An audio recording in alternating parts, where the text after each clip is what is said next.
Sri Aurobindo. Savitri. A legend and a symbol. Canto 3. The glory and the fall of life. An uneven, broad ascent now lured his feet. Answering a greater nature's troubled call, he crossed the limits of embodied mind and entered wide, obscure, disputed fields, where all was doubt and change and nothing sure, a world of search and toil without repose. As one who meets the face of the unknown, a questioner with none to give reply, attracted to a problem never solved, always uncertain of the ground he trod, always drawn on to an inconstant goal. He travelled through a land peopled by doubts, in shifting confines, on a quaking base. In front he saw a boundary ever unreached, and thought himself at each step nearer now, a far retreating horizon of mirage. A vagrancy was there that brooked no home, a journey of countless paths without a close. Nothing he found to satisfy his heart.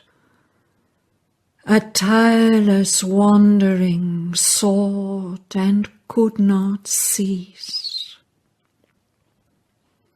There, life is the manifest incalculable, a movement of unquiet seas, a long and venturous leap of spirit into space, a vexed disturbance in the eternal calm, an impulse and passion of the infinite. Assuming whatever shape her fancy wills, escaped from the restraint of settled forms, she has left the safety of the tried and known. Unshepherded by the fear that walks through time, undaunted by fate that dogs and chance that springs, she accepted disaster as a common risk.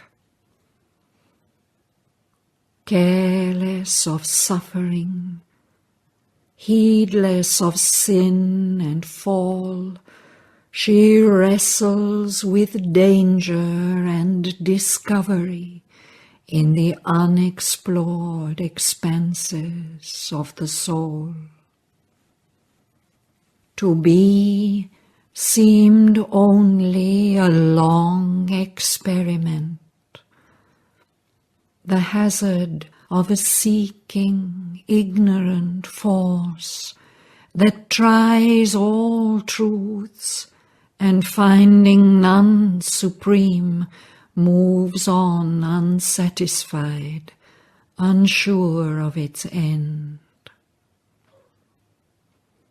As saw some inner mind So life was shaped. From thought to thought she passed, from phase to phase, tortured by her own powers, or proud and blessed, now master of herself, now toy and slave. A huge inconsequence was her action's law, as if all possibility must be drained, and anguish and bliss were pastimes of the heart. In a gallop of thunder-hooved vicissitudes, she swept through the race fields of circumstance. Or, swaying, she tossed between her heights and deeps, uplifted or broken on time's inconstant wheel. Amid a tedious crawl of drab desires, she writhed, a worm mid worms in nature's mud. Then, Titan-statured, took all earth for food, ambitioned the seas for robe, for crown the stars, and shouting strode from peak to giant peak, clamouring for worlds to conquer and to rule. Then, wantonly enamoured of sorrow's face, she plunged into the anguish of the depths, and wallowing, clung to her own misery. In dolorous converse with her squandered self, she wrote the account of all that she had lost, or sat with grief as with an ancient friend. A romp of violent raptures soon was spent, or she lingered tied to an inadequate joy, missing the turns of fate, missing life's goal. A scene was planned for all her numberless moods, where each could be the law and way of life. But none could offer a pure felicity. Only a flickering zest they left behind, or the fierce lust that brings a dead fatigue.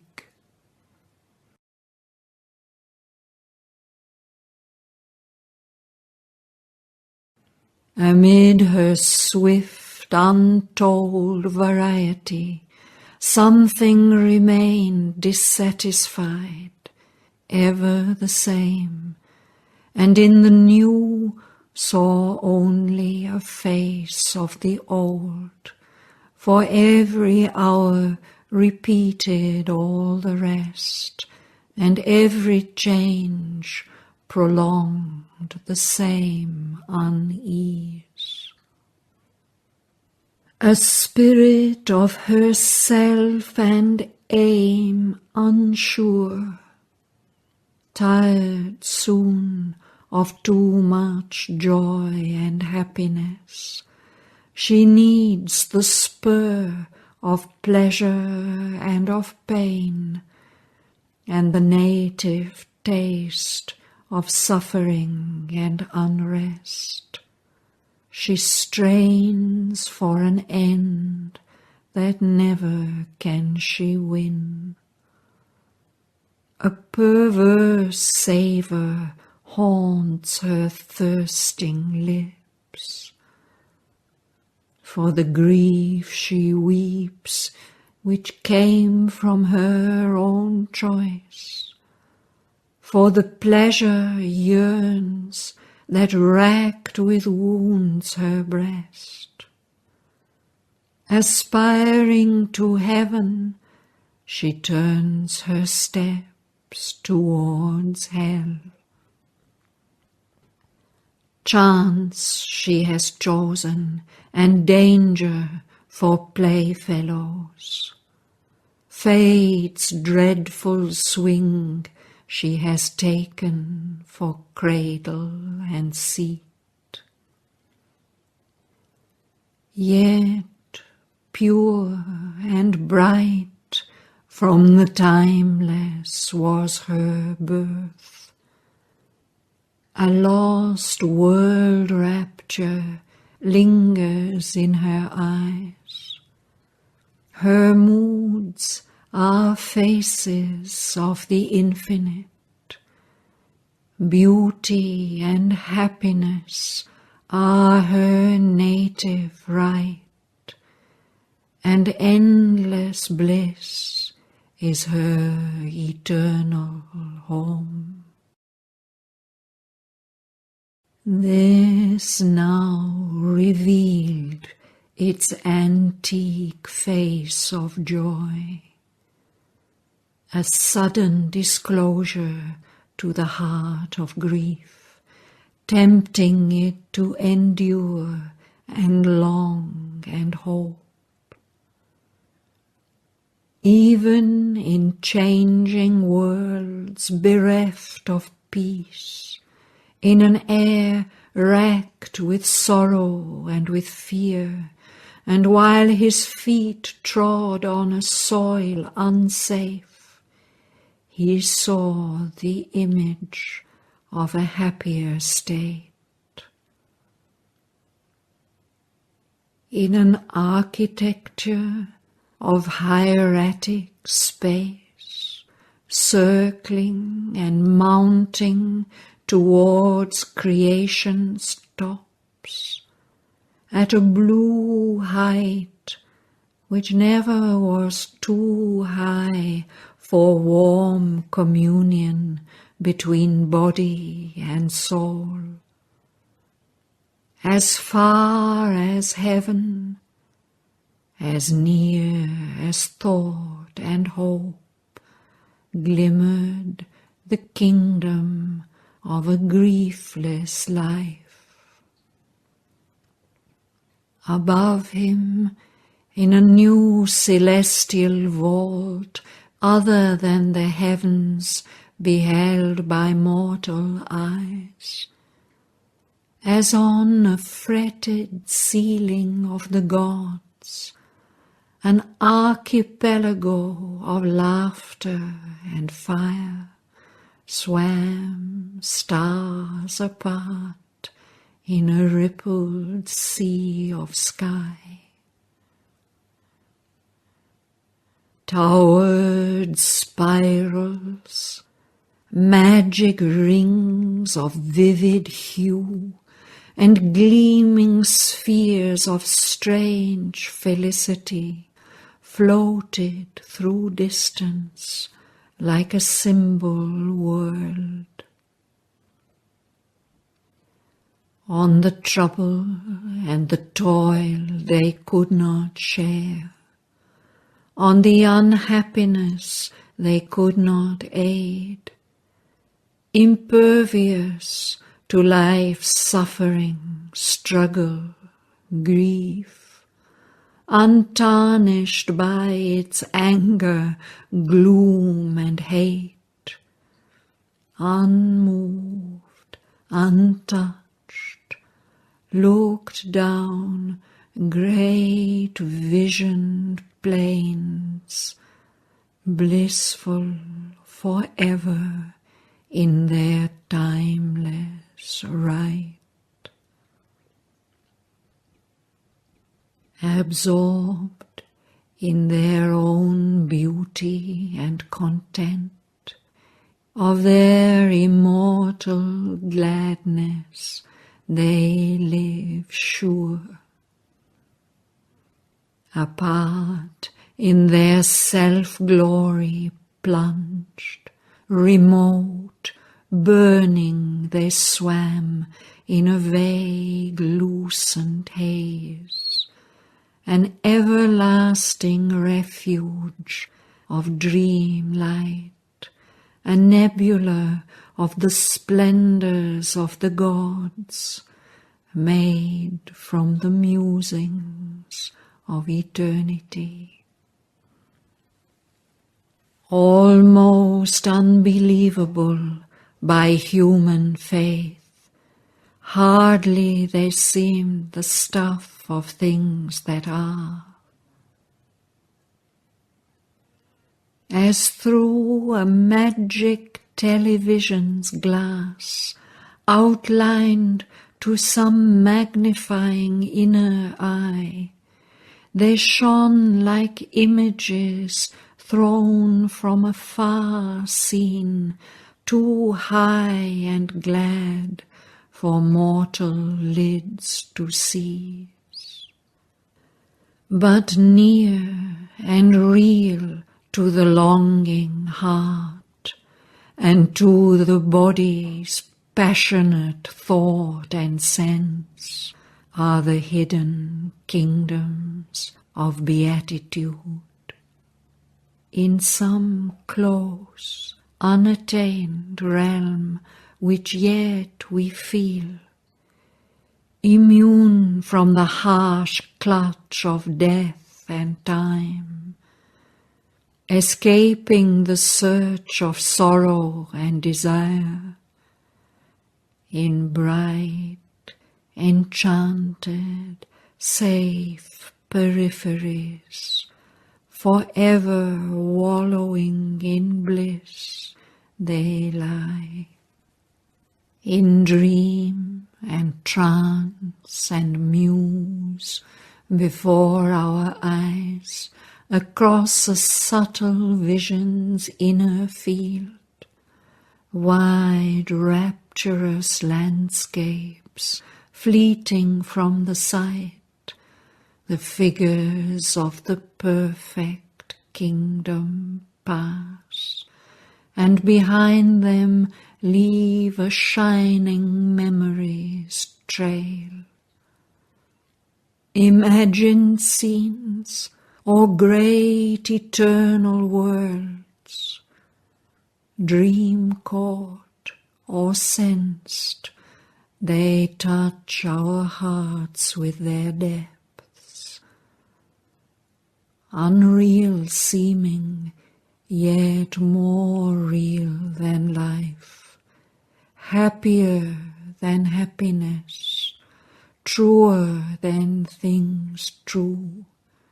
If dreams these were, or captured images, dreams truth made false, earth's vain realities.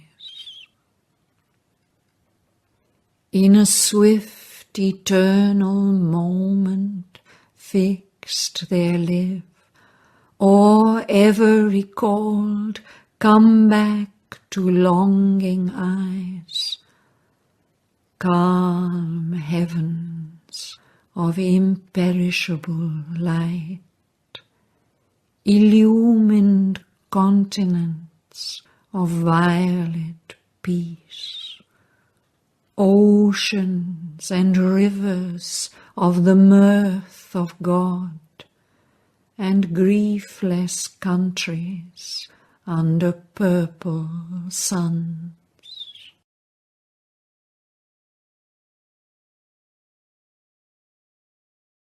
This, once a star of bright remote idea, or imagination's comet trail of dream, took now a close shape of reality. The gulf between dream truth, earth fact, was crossed. The wonder worlds of life were dreams no more. His vision made all they unveiled its own. Their scenes, their happenings met his eyes and heart and smote them with pure loveliness and bliss.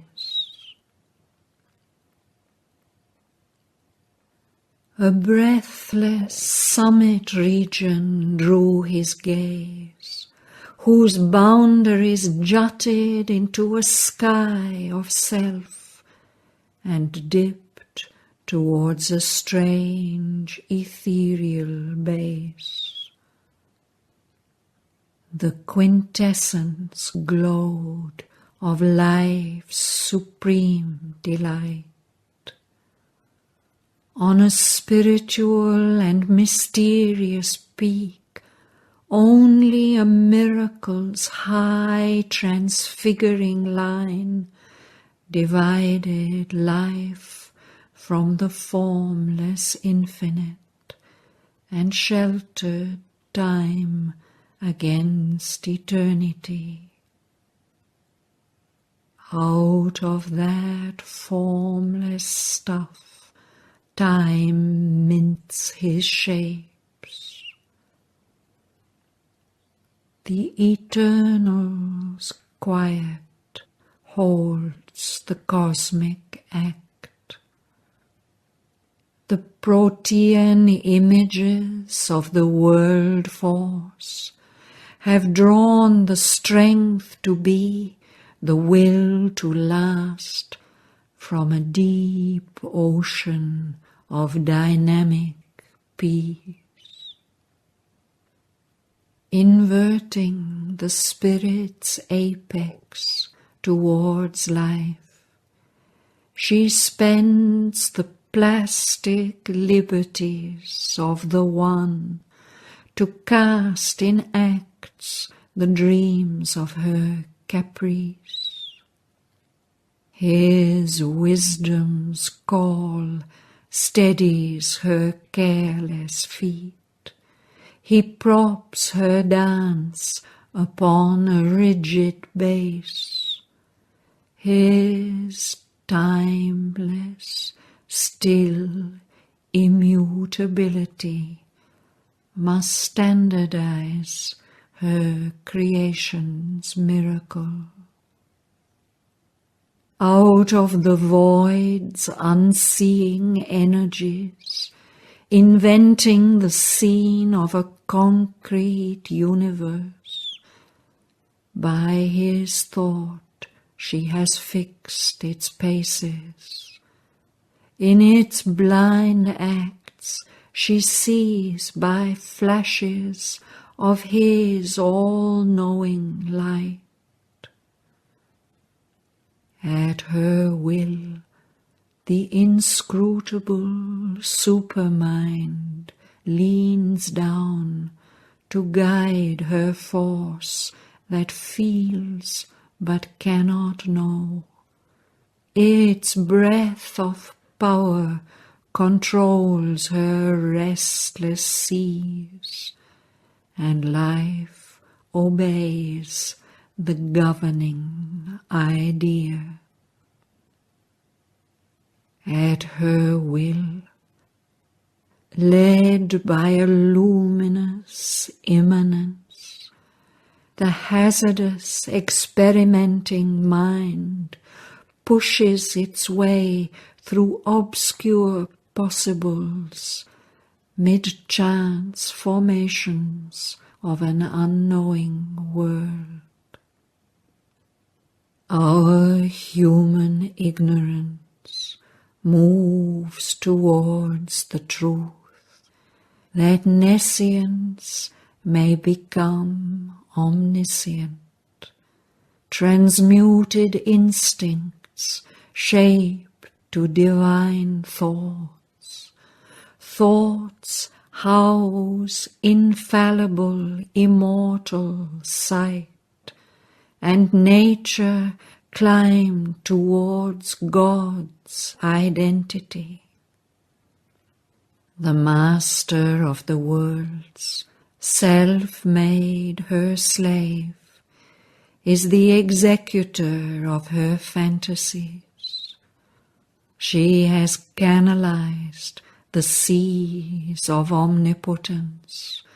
She has limited by her laws the illimitable. The immortal bound himself to do her works. He labors at the tasks her ignorance sets, hidden in the cape of our mortality. The worlds, the forms her goddess fancy makes, have lost their origin on unseen heights. Even severed, straying from their timeless source, even deformed, obscure, accursed and fallen, since even fall has its perverted joy, and nothing she leaves out that serves delight. These too can to the peaks revert, or here cut out the sentence of the spirit's fall, recover their forfeited divinity.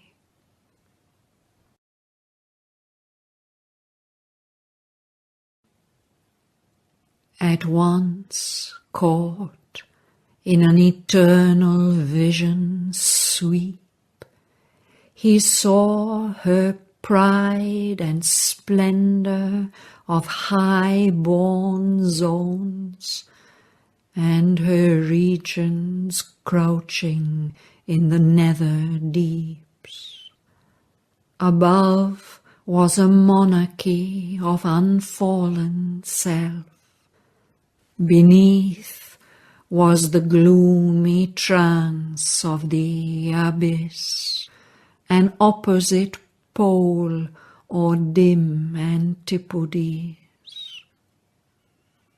There were vasts of the glory of life's absolutes. All laughed in a safe immortality and an eternal childhood of the soul before darkness came and pain and grief were born, where all could dare to be themselves and one, and wisdom played in sinless innocence with naked freedom in truth's happy sun. There were worlds of her laughter and dreadful irony. There were fields of her taste of toil and strife and tears. Her head lay on the breast of amorous death. Sleep imitated a while extinction's peace. The light of God she has parted from his dark to test the savour of bare opposites. Here, mingling in man's heart their tones and hues, have woven his being's mutable design. His life a forward rippling stream in time, his nature's constant fixed mobility, his soul a moving picture's changeful film, his cosmos chaos of personality. The grand creatrix, with her cryptic touch, has turned to pathos and power being's self-dream, made a passion play of its fathomless mystery. But here were worlds lifted halfway to heaven. The veil was there, but not the shadowy wall. In forms not too remote from human grasp, some passion of the inviolate purity broke through a ray of the original bliss. Heaven's joys might have been earth's if earth were pure. There could have reached our divinized sense and heart some natural felicities, bright, extreme, some thrill of supernature's absolutes. All strengths could laugh and sport on earth's hard roads and never feel her cruel edge of pain. All love could play and nowhere nature's shame. But she has stabled her dreams in matter's courts, and still her doors are barred to things supreme. These worlds could feel God's breath visiting their tops. Some glimmer of the transcendent's hem was there. Across the wide aeonic silences, immortal figures of embodied joy traversed wide spaces near to eternity's sleep. Pure mystic voices in beatitude's hush appeal to love's immaculate sweetnesses, calling his honeyed touch to thrill the worlds, his blissful hands to seize on nature's limbs, his sweet intolerant might of union to take all beings into his Saviour arms, drawing to his pity the rebel and the waif, to force on them the happiness they refuse. A chant hymeneal to the unseen divine, a flaming rhapsody of white desire, lured an immortal music into the heart, and woke the slumbering ear of ecstasy. A purer, fierier sense had there its home, a burning urge no earthly limbs can hold. One drew a large, unburdened, spacious breath, and the heart sped from beat to rapturous beat. The voice of time sang of the immortal's joy. An inspiration and a lyric cry the moments came with ecstasy on their wings. Beauty unimaginable moved heaven bare, absolved from boundaries in the vasts of dream. The cry of the birds of wonder called from the skies to the deathless people of the shores of light. Creation leaped straight from the hands of God. Marvel and rapture wandered in the ways. Only to be was a supreme delight. Life was a happy laughter of the soul, and joy was king with love for minister.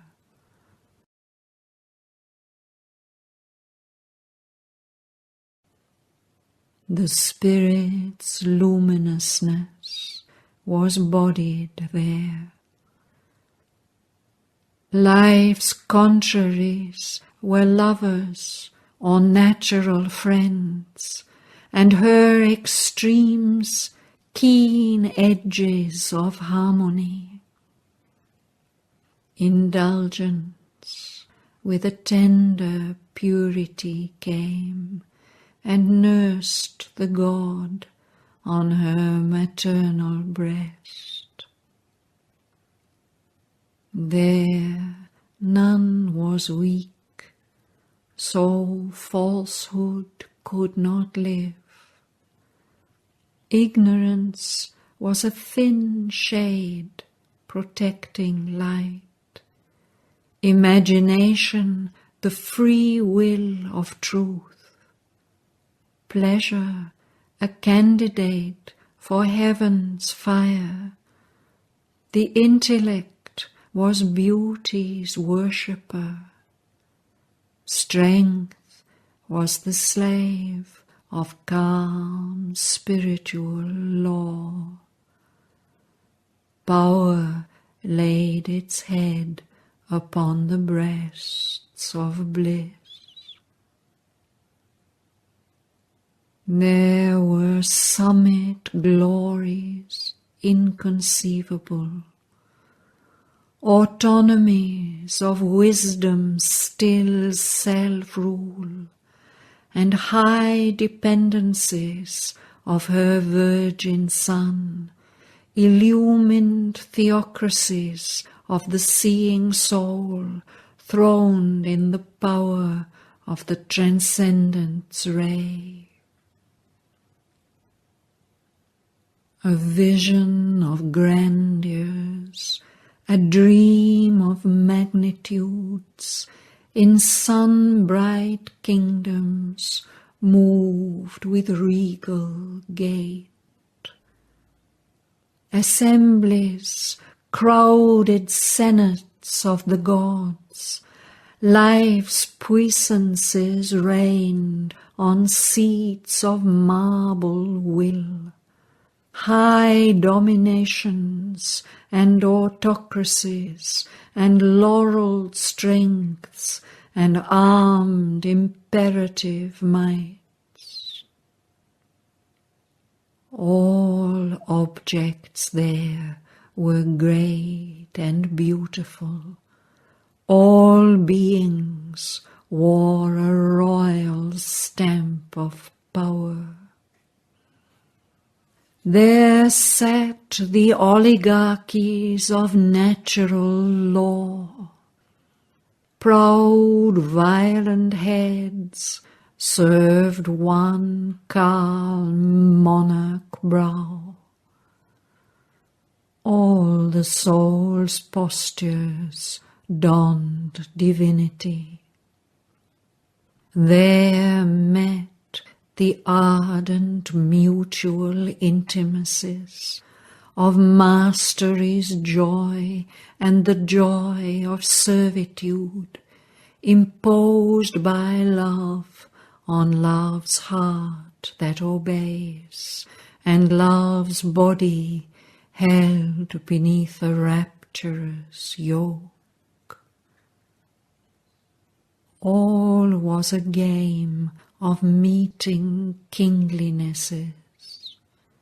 For worship lifts the worshipper's bowed strength, close to the God's pride and bliss his soul adores. The ruler there is one with all he rules. To him who serves with a free, equal heart, obedience is his princely training school, his nobility's coronet and privilege. His faith is a high nature's idiom, his service a spiritual sovereignty. There were realms where knowledge joined creative power in her high home and made her all his own. The grand illuminate seized her gleaming limbs and filled them with the passion of his ray, till all her body was its transparent house, and all her soul a counterpart of his soul. Apotheosized, transfigured by wisdom's touch, her days became a luminous sacrifice. An immortal moth in happy and endless fire, she burned in his sweet, intolerable blaze. A captive life wedded her conqueror. In his wide sky she built her world anew. She gave to mind's calm pace the motor's speed, to thinking a need to live what the soul saw, to living an impetus to know and see. His splendor grasped her puissance to him clung. She crowned the idea a king in purple robes, put her magic serpent scepter in thought's grip, made forms his inward vision's rhythmic shapes, and her acts the living body of his will. A flaming thunder, a creator flash, his victor light rode on her deathless force. A centaur's mighty gallop bore the god, life throned with mind, a double majesty.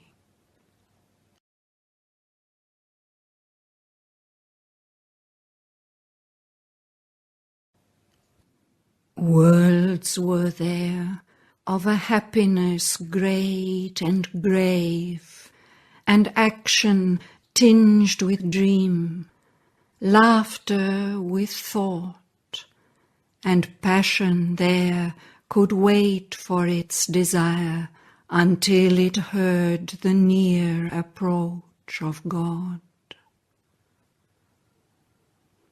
Worlds were there of a childlike mirth and joy, a carefree youthfulness of mind and heart, found in the body a heavenly instrument.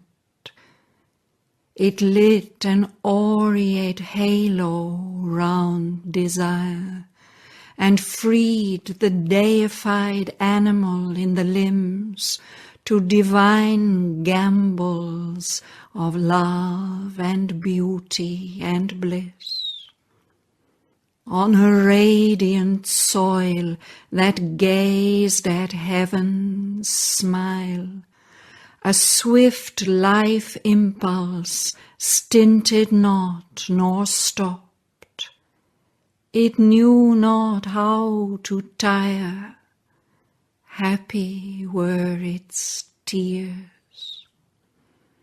Their work was play, and play the only work. The tasks of heaven a game of godlike might. A celestial bacchanal forever pure, unstayed by faintness as in mortal frames. Life was an eternity of rapture's moods. Age never came, care never lined the face. Imposing on the safety of the stars, a race and laughter of immortal strengths, the nude god children in their playfields ran, smiting the winds with splendor and with speed. Of storm and sun they made companions, sported with the white mane of tossing seas, slew distance, trampled to death under their wheels, and wrestled in the arenas of their force. Imperious in their radiance, like the suns, they kindled heaven with the glory of their limbs, flung like a divine largesse to the world. A spell to force the heart to stark delight. They carried the pride and mastery of their charm, as if life's banner on the roads of space. Ideas were luminous comrades of the soul. Mind played with speech, cast javelins of thought, but needed not these instruments toil to know. Knowledge was nature's pastime like the rest. Investitured with the fresh heart's bright ray, an early God instinct's child inheritors, tenants of the perpetuity of time, still thrilling with the first creation's bliss, they steeped existence in their youth of soul. An exquisite and vehement tyranny, the strong compulsion of their will to joy, poured smiling streams of happiness through the world. There reigned a breath of high immune content, a fortunate gate of days in tranquil air, a flood of universal love and peace, a sovereignty of tireless sweetness lived like a song of pleasure on the lips of time.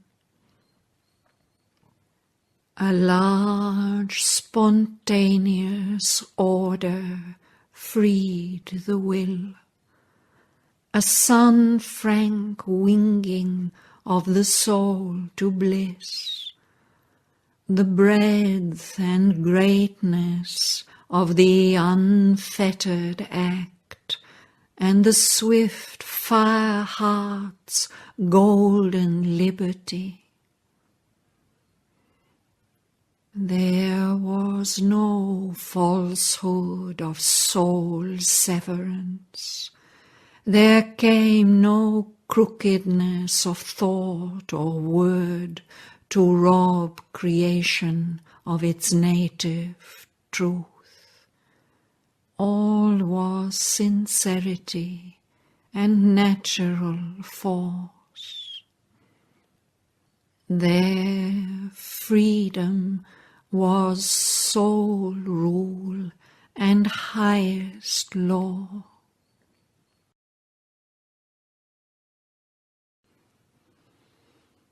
In a happy series climbed or plunged these worlds, in realms of curious beauty and surprise, in fields of grandeur and of Titan power.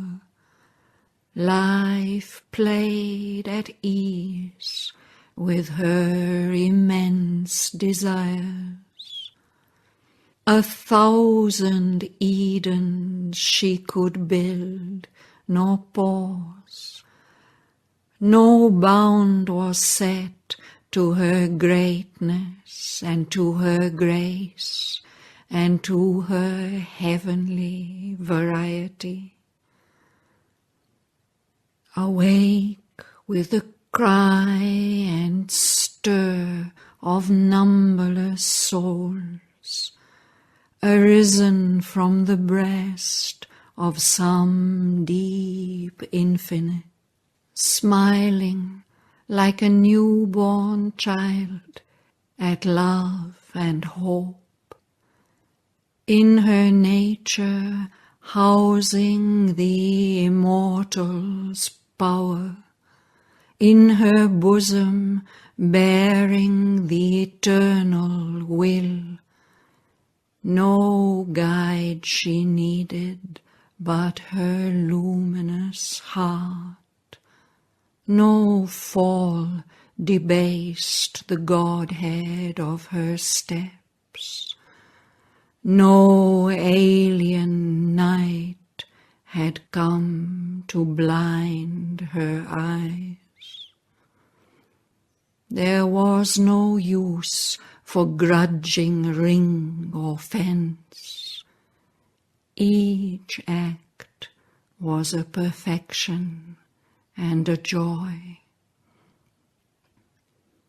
Abandoned to her rapid fancy's moods and the rich coloured riot of her mind, initiate of divine and mighty dreams, magician builder of unnumbered forms, exploring the measures of the rhythms of God, at will she wove her wizard wonder dance, a Dionysian goddess of delight, a bacchant of creative ecstasy. This world of bliss he saw and felt its call, but found no way to enter into its joy. Across the conscious gulf there was no bridge. A darker air encircled still his soul, tied to an image of unquiet life. In spite of yearning mind and longing sense, to a sad thought by grey experience formed, and a vision dimmed by care and sorrow and sleep.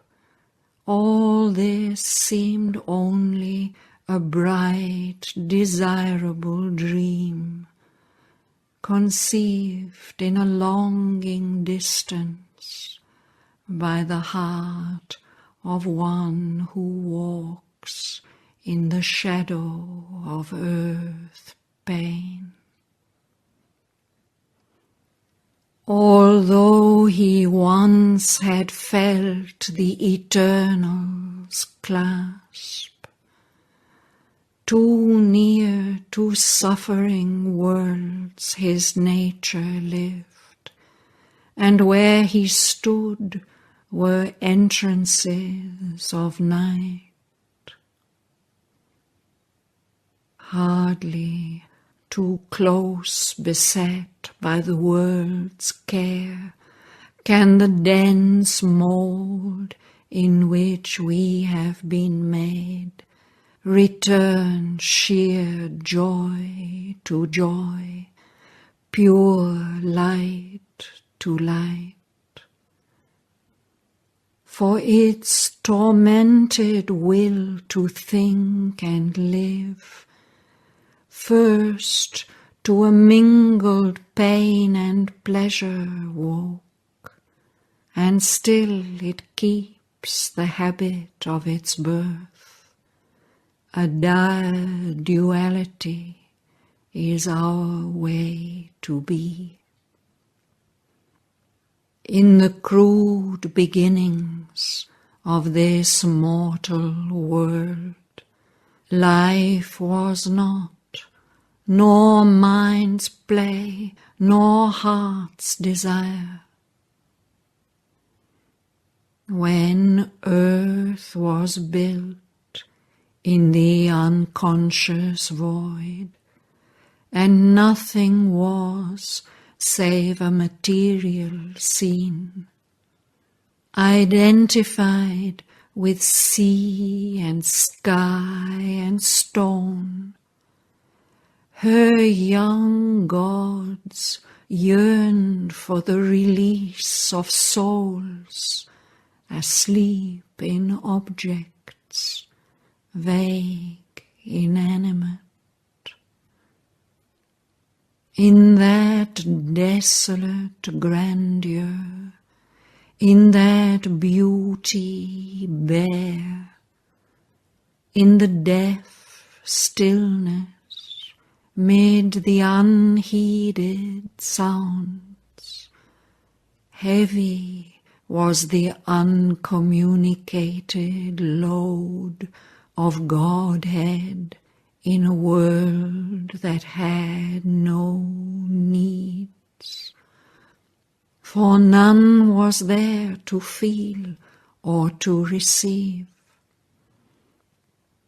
This solid mass, which brooked no throb of sense, could not contain their vast creative urge. Immersed no more in matter's harmony, the spirit lost its statuesque repose. In the uncaring trance, it groped for sight, passioned for the movements of a conscious heart, famishing for speech and thought and joy and love, in the dumb, insensitive, wheeling day and night, hungered for the beat of yearning and response. The poised inconscience shaken with a touch, the intuitive silence trembling with a name. They cried to life to invade the senseless mould, and in brute forms awake divinity.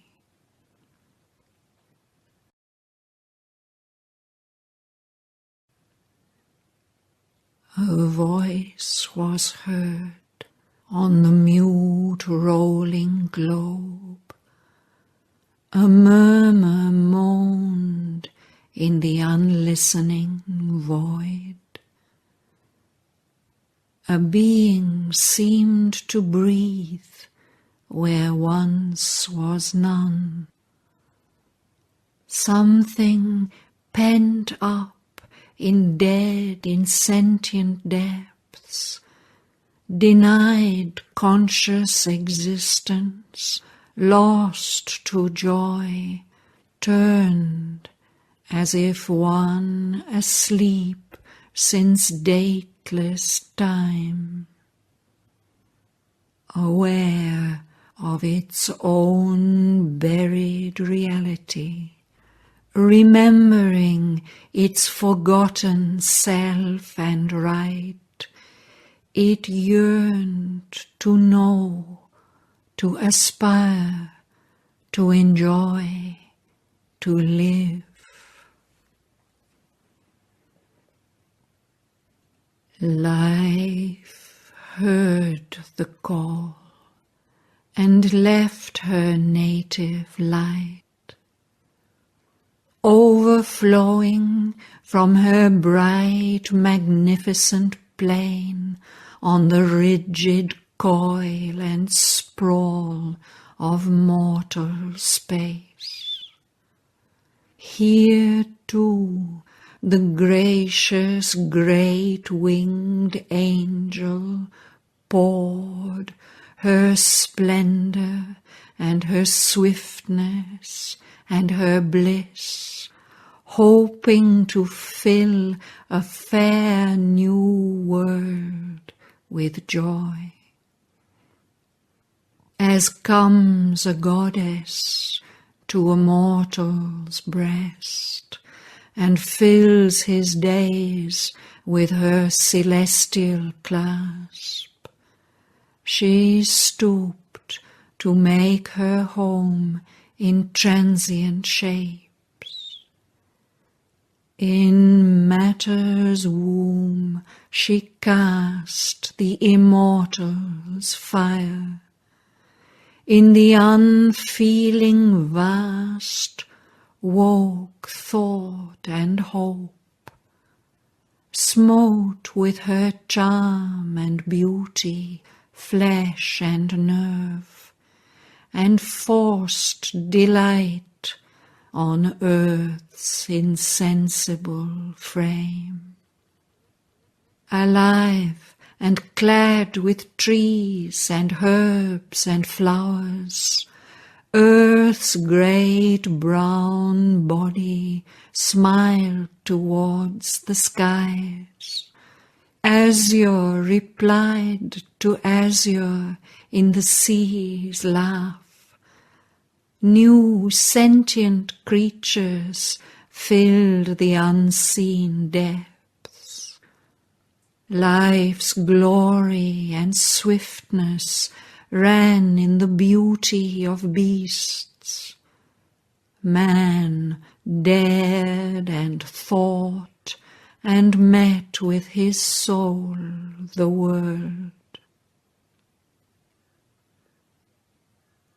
But while the magic breath was on its way, before her gifts could reach our prisoned hearts, a dark, ambiguous presence questioned all.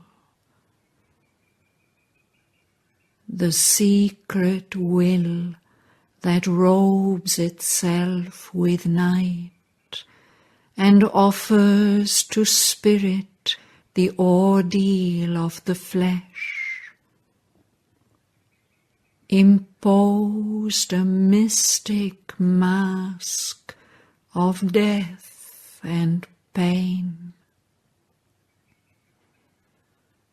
Interned now in the slow and suffering years, sojourns the winged and wonderful wayfarer, and can no more recall her happier state, but must obey the inert inconscience law, insensible foundation of a world in which blind limits are on beauty laid, and sorrow and joy as struggling comrades live.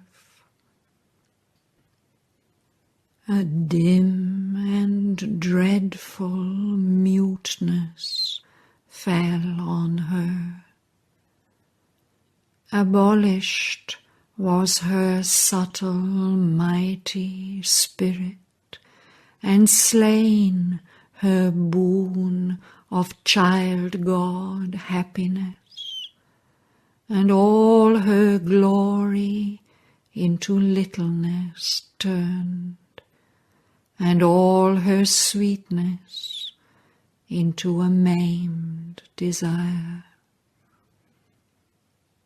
To feed death with her works is here life's doom. So veiled was her immortality that she seemed inflicting consciousness on unconscious things, an episode in an eternal death, a myth of being that must forever cease. Such was the evil mystery of her change.